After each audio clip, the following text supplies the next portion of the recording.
જોઈ રહ્યા છો વડોદરા લાઈવ 24/7 હવે જોઈએ અગત્યના સમાચાર। અમદાવાદ શહેરના વાસણા વિસ્તારમાં આવેલા સ્વામિનારાયણ મંદિરમાં ભગવાનને સોનાનો હાર ચડાવવાના બહાને છેતરપિંડી આચરનાર રીઢા ગુનેગારને શહેર ક્રાઇમ બ્રાન્ચે ઝડપી પાડ્યો છે।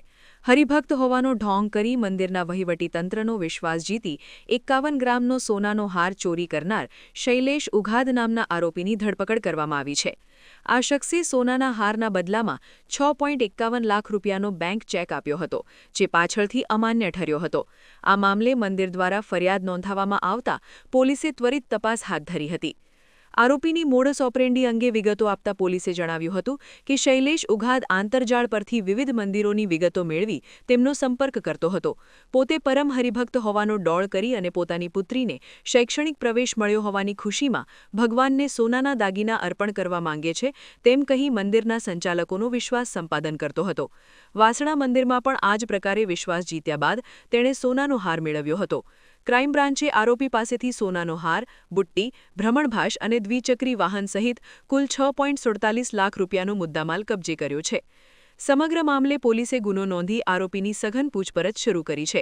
પ્રાથમિક તપાસમાં બહાર આવ્યું છે કે આ શખ્સે અન્ય સ્થળોએ પણ સમાન પદ્ધતિથી ગુના કર્યા હોવાની શક્યતા છે। ધાર્મિક આસ્થાનો દુરુપયોગ કરીને છેતરપિંડી આચરતા આવા તત્વો સામે દાખલારૂપ કાર્યવાહી કરવા માટે પોલીસ ચક્રો ગતિમાન કર્યા છે। શહેરના અન્ય મંદિરો અને ધાર્મિક સંસ્થાઓને પણ આ પ્રકારના અજાણ્યા વ્યક્તિઓ સાથે આર્થિક વ્યવહાર કરતા પૂર્વે સાવચેતી રાખવા પોલીસ દ્વારા અનુરોધ કરવામાં આવ્યો છે। અમદાવાદ શહેરના વાસણા પોલીસ સ્ટેશનમાં એક ગુનો દાખલ કરવામાં આવેલો ગઈકાલે કે જેમાં વાસણા સ્વામિનારાયણ મંદિરમાં આરોપી ઈસમ હરિભક્ત હોવાનો ડોળ કરીને મંદિરના વ્યવસ્થાપન સાથે સંકળાયેલા વ્યક્તિઓને વિશ્વાસમાં લઈને મંદિરમાંથી એક સોનાનો હાર લઈને છેતરપિંડી કરીને ભાગી જાય છે। એ બનાવ અનુસંધાને ક્રાઇમ બ્રાન્ચે તપાસ હાથ ધરતા એક વ્યક્તિને જે છળકપટથી જે મેળવીને જે સોનાનો હાર હતો એની તે તથા એક્ટિવા સાથે ઝડપી પાડેલ છે। તે ઈસમનું નામ છે શૈલેષભાઈ છગનભાઈ ઉંધાડ કે જે થાણા ગાલોલ જેતપુર રાજકોટના રહેવાસી છે। આરોપીની મોડસ ઓપરેન્ડી શું સામે આવી છે? શું કહીને હાર પડાવી ગયો હતો?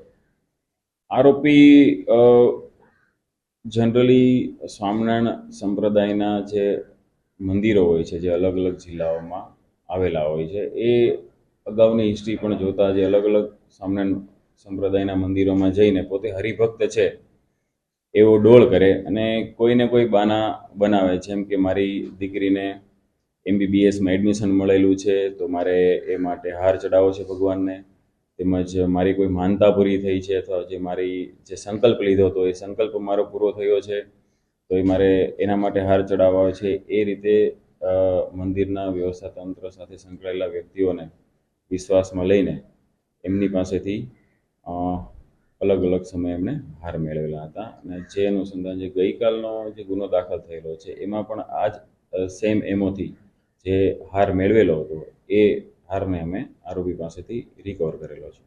આ કોન્ટેક્ટ કેવી રીતે મેળવતો હતો? આરોપી શૈલેષ ઉંધાડ છે એ ગૂગલ ઉપરથી સ્વામિનારાયણ સંપ્રદાયના જે મંદિરોનું જે લિસ્ટ હોય છે એમાંથી એ જે ગૂગલ ઉપર જે મોબાઈલ નંબર આપેલો છે એ મોબાઈલ નંબર ઉપર પોતે સંપર્ક કરે અને પ્રાથમિક રીતે પોતાને જે સંકલ્પ પૂરો થયો છે અથવા જે પોતે ડોળ કરે છે, હરિભક્ત હોવાનો ડોળ કરીને જે વાતો કરે છે એ વાત કરીને મંદિરની સંપર્ક સાધીને કોઈ પણ વસ્તુ ચડાવવા માગે, હાર ચડાવવા માગે છે, સોનું ચડાવવા માગે છે, એવી વાત કરીને પ્રાથમિક રીતે આગળ વધીને પછી રૂબરૂ મુલાકાત લેતો મંદિરની અને એ વ્યક્તિ જે મંદિર સાથે સંકળાયેલા હોય છે એમને ભરોસામાં લેતા અને પછી હાર મેળવી લઈને પોતે પરત આપતા નહીં। હાર શેના માટે લેતો હતો? શું કહીને લેતો હતો હાર? હાર બે જે મેં આપને અગાઉ વાત કરી એ પ્રમાણે એ કોઈને કોઈ સંકલ્પ પૂરો થયો હોય, કોઈ માનતા આપણે કહીએ કે માનતા પૂરી થઈ છે, એ પૂરી થઈ છે એ અનુસંધાને ચડાવવા, સંકલ્પ પૂરો થયો છે એ અનુસંધાને ભગવાનને ચડાવવા, તેમજ એના દીકરીને સારી શિક્ષણમાં, એજ્યુકેશનમાં, એટલે કે આ MBBS જે સારું એજ્યુકેશન કહેવાય, MBBSમાં એડમિશન મળેલું છે એવું જણાવીને ભગવાનને હાર ચડાવવાનું જણાવી હાર મેળવતા હોય છે। સર આ જે આખી મોડસ ઓપરેન્ડી છે એના માઇન્ડમાં કેવી રીતે આવી? કોઈ જગ્યાએથી ત્યાં આ ટિપ્સ મેળવી હતી કે કેવી રીતે એનો વિચાર આવ્યો? ટિપ્સને આરોપી હેબિચ્યુઅલ ઓફેન્ડર છે. આરોપી ગુના કરવાની ટેવ વાળો છે. આરોપી વિરુદ્ધમાં જે ગુજરાત રાજ્યના અલગ અલગ જિલ્લાઓમાં ગુનાઓ દાખલ થયેલા છે અને મોટા ભાગના ગુનાઓમાં એણે મંદિરનો સંપર્ક કરીને આવા જ અલગ અલગ બહાનાઓ બતાવીને હાર છે મેળવેલા છે. અલગ એવી કોઈ સ્પેશિયલ એની અલગથી કોઈ એવી માનસિકતા અલગ બીજું કામ કરવાની પણ સિમ્પલ ઇમોશનલ જે છે ફેક્ટર એ યુઝ કરે, હરિભક્ત છે એવો ડોળ કરે અને કોઈ બી જે બહાના બતાવીને વિશ્વાસમાં લઈ વ્યવસ્થા તંત્રને અને પોતે હાર મેળવી લેતા. અત્યાર સુધીમાં કુલ કેટલા ગુનાનો ભેદ ઉકેલ આવ્યો છે? અગાઉ તેનો ગુનાહિત ઇતિહાસ શું સામે આવ્યો છે? આરોપી બીજા એક સહ આરોપી છે એની સાથે મળીને જનરલી ચોરી કરતા હોય છે. સહ આરોપી છે એનો મિત્ર છે જેનું નામ છે કલ્પેશ વ્રજલાલ વોરા, કે જે થાણા જે બોરડી સમઢિયાળા જેતપુરનું એક ગામ છે ત્યાંના રહેવાસી છે.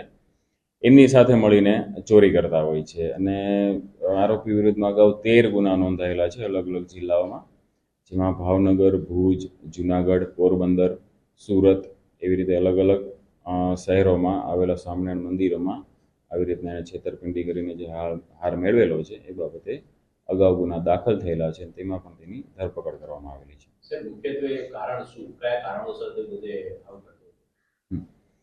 આરોપીની શારીરિક જે સ્થિતિ છે એ એની એક બીમારીથી પીડાય છે જે ડાયાલિસિસ એને કરવું પડે છે. એની બંને કિડનીઓ ફેલ છે અને હાર્ટમાં પણ 50% એનું કામ કરે છે. એટલે શારીરિક પરિસ્થિતિ જે એને સારવાર લેવાની જે જરૂર જણાય છે એના માટે જે ખર્ચની જરૂર પડે એના માટે આરોપી આવી રીતે છેતરપિંડી કરીને હાર મેળવતો હોય છે, કે જેને વેચીને પૈસા મેળવીને એમાંથી એનો સારવારનો ખર્ચ કાઢવા માટેની એની માનસિકતા હતી.